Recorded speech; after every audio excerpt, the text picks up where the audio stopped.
Welcome everyone.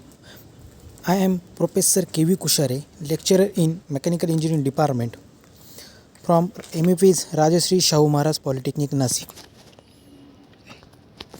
Last lecture we discussed the different types of budget, fixed budget, manpower, plans, then variable budget.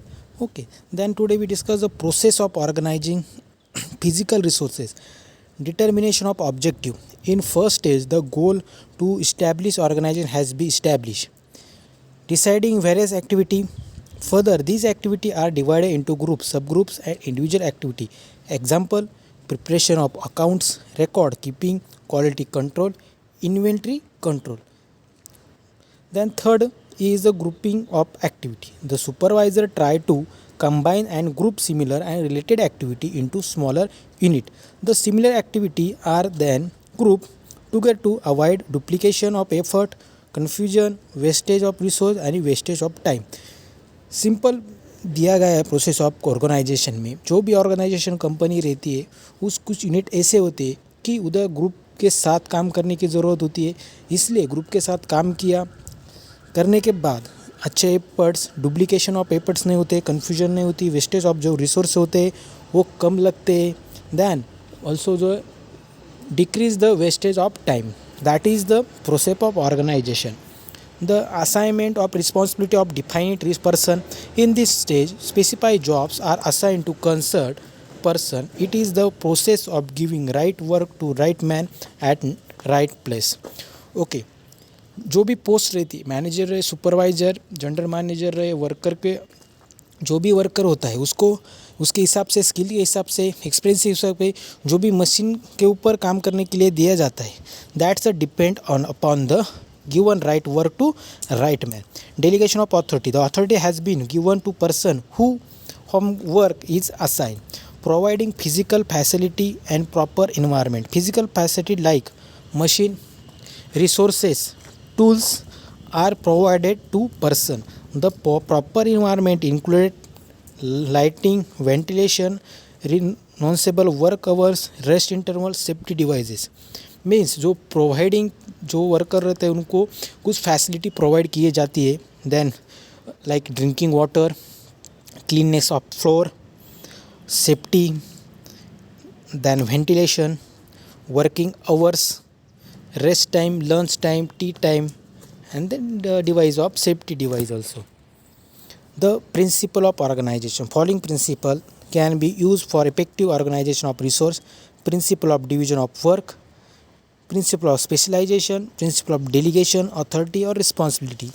Then another principle of span of control, principle of unit of command, principle of unit of direction, principle of balance, principle of coordination, or principle of exception. They are the different types of principles and different types of work and department to the use these principles. Then first, effective delegation. The supervisor alone cannot do perform all the tasks assigned to him. To complete the target, the supervisor should delegate authority. Delegation means division of authority and power towards to the subordinate.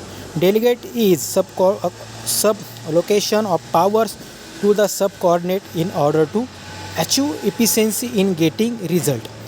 Delegation is a process in which the authority and power are divided and shared among the subordinate. Following steps: assignment of duties, granting of authority, creating responsibility, and accept accountability. The advantage of delegation: it's reduce the workload due to division of work and allot the its subordinate. It's lead to effectiveness in the work due to reduce workload.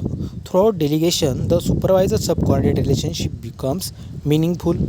It gives chance to the subordinate to explore their ability and skill. It's lead to job satisfaction. It brings stability and soundness in the relationship between supervisor and subordinate. It's help to both supervisor and subordinate.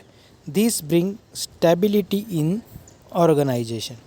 Then some element of delegation. First one, authority. Authority means the authority is given by the your director, managing director, general manager, top level management. Authority can be defined as the power and right to a person to use and allocate the resource effectively, to take decision, to give order while achieving the organization objective. जो top level management होती है, like your manager, general manager, plant head, उनको जो authority दी है, उन्होंने जो supervisor होता है, सुपरवाइज़र होगा, उसको कुछ अथॉरिटी दिए होते हैं, राइट्स दिए होते हैं ड्यू टू वर्क रिलेटेड और worker related. All people who have the authority should know what is the scope of their authority is, and they should not misutilize it. Authority is the right to give command, order and get the thing done. Authority is the right to give commands, order and right things. The top level management had greatest authority. Authority always flow from top to bottom. Okay, जो भी top to bottom authority means जो management level से जो worker रहते उन तक authority level रहती. Then authority can be delegate.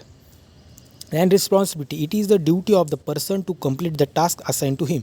Suppose जो टॉप लेवल मैनेजमेंट होती है, सुपरवाइजर रहता है, वर्कर रहता है, उसको टारगेट दिया होता है, उस टाइम में उसको टारगेट कंप्लीट करना होता है. That is the duty of this worker to complete the our target in a within hour. A person who is given to responsibility should ensure that complete the tasks assigned to him. If the tasks for which he was held responsible are not completed, then he should not give explanation or excuse. Responsibility without authority leads dissatisfaction among the person. Responsibility flow from bottom to top. Responsibility cannot be delegated. The middle level and low level management hold more responsibility. Accountability, it means given explanation for any variance in the actual performance from the expectation set. Accountability means being answerable for the end result. Accountability can be escaped, it arises from responsibility. Accountability can be not be delegated. For example, X is a given task with sufficient authority, and X delegate this task to Y and ask him to ensure that task is done well. Responsibility rests with Y, but accountability still rests with the L. We taken also example as a worker and supervisor, that is the accountability. The top level man is most accountability. Factor,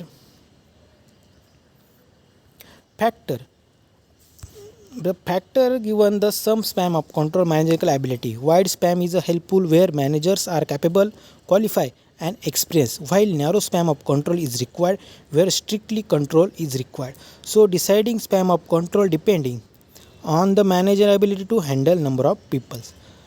Competence of the subordinate, where the subordinate are capable and competent and their understanding level are proper. The subordinate trained to very frequently visit the supervisor for solving their problem.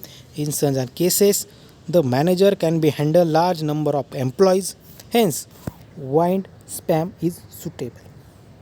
Then nature of work, if the work is the repetitive nature, wide span of supervisor is more helpful. On the other hand, its work required a mental skill or crankmanship, tight control and supervision is required in the narrow span is more helpful. We discuss also delegation of authority, when the work is delegated to the lower level in the efficient and proper way, like your worker. Confusion or less congruity of the environment can be maintained. In such cases, wide span of control is suitable and the supervisor can manage and control large number of subordinates at one time.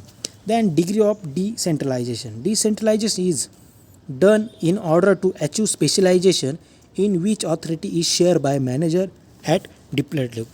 Means manager level जो manager होता है, जो work होता है, वो different type department को divide करके different person को डिफरेंट वर्क देता. That is the degree of decentralization. Okay, thank you so much.